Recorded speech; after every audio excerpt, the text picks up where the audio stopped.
Hello everyone. We got a visit from my good friend Nate Kern. Pulls up into the parking lot. How you doing, Nate? Hey, Brock, good to see you. And look what he had in his trailer. So we started talking about it, and the bike actually got recovered from a theft recently, and we're just going to throw it up here on the dyno to make sure everything's okay. Yeah, this will be a little bit of a test. This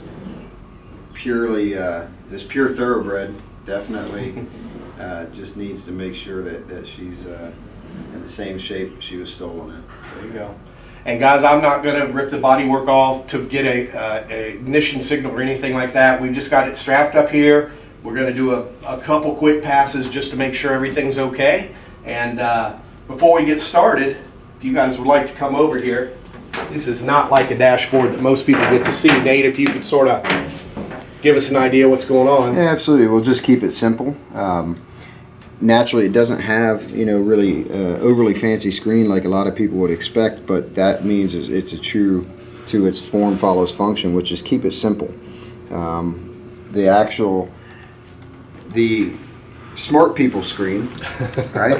This is for all the engineers and crew chiefs, and then this is for the cavemen. This is for the actual riders, so the traction control is turned off.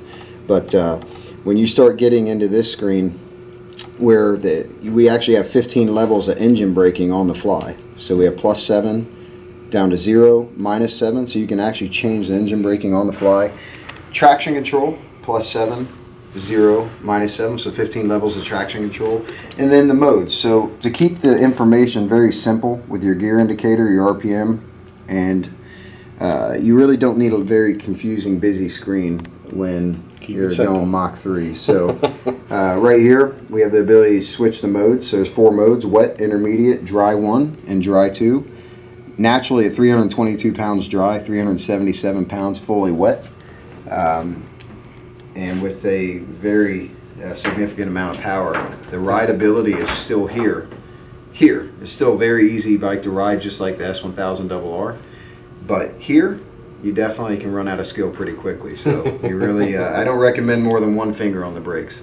So let's get it back to the mode you need, Brock. Yeah, turn all that stuff off. Let's see what she's got.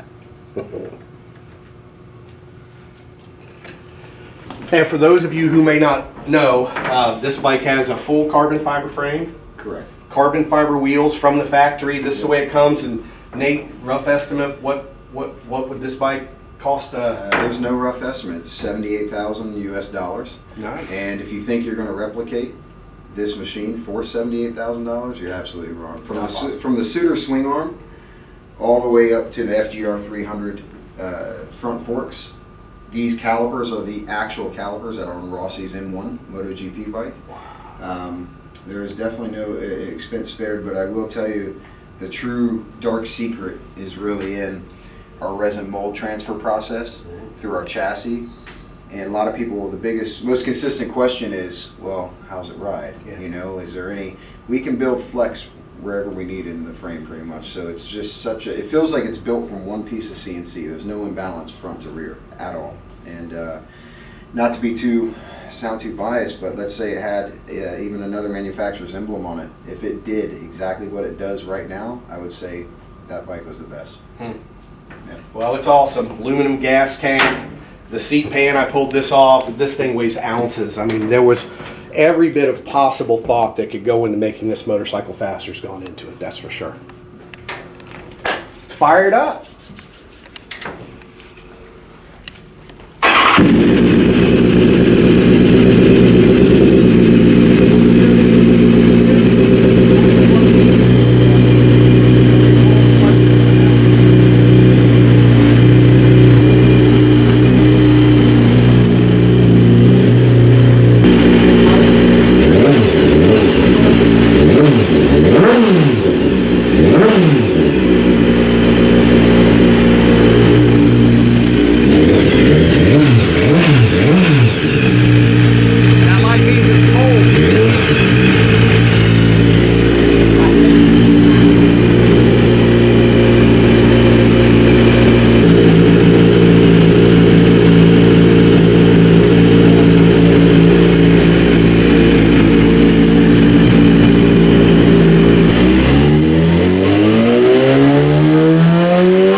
to test trick shit.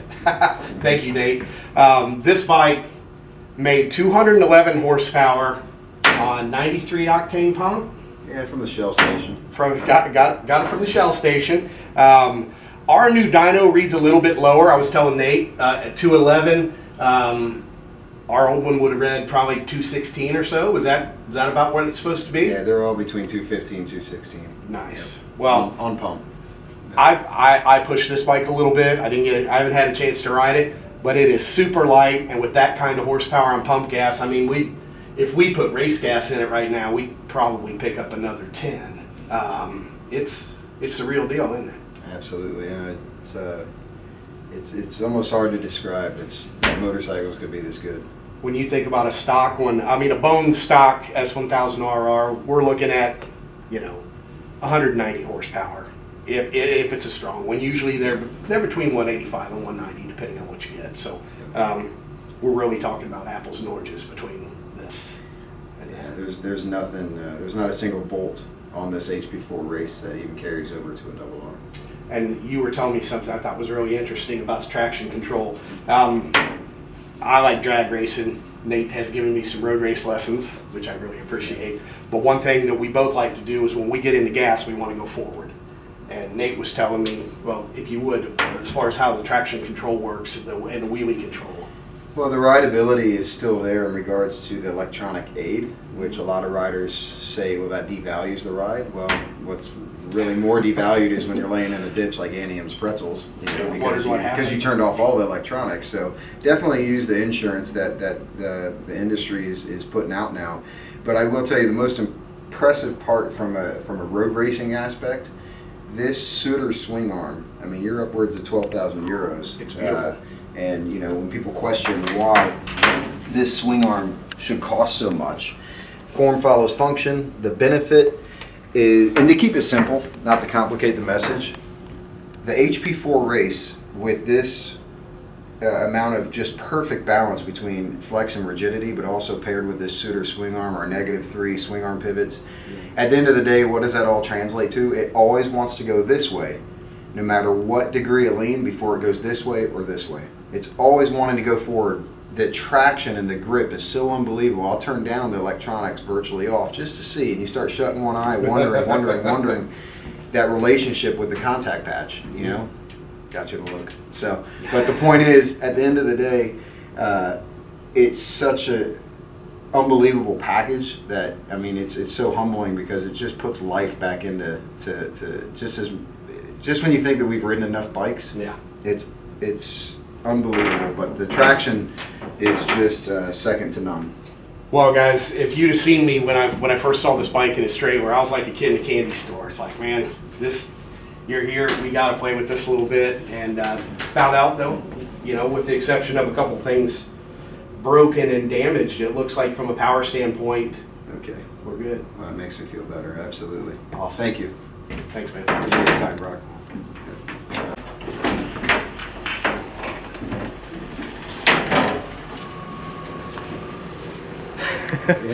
Put a tank of fuel in this thing and it's going to significantly increase the weight, isn't it? It's so light. Wow. Unbelievable. So roll it forward and then feel the brakes. Look at me, I'm on my super tip. Feel the brakes. No. Feel the brakes. Wow. There you go. We don't need any more Grom incidents. Yeah, exactly. All right. Got it? Okay, brother, I got you. It's a little tall for my taste.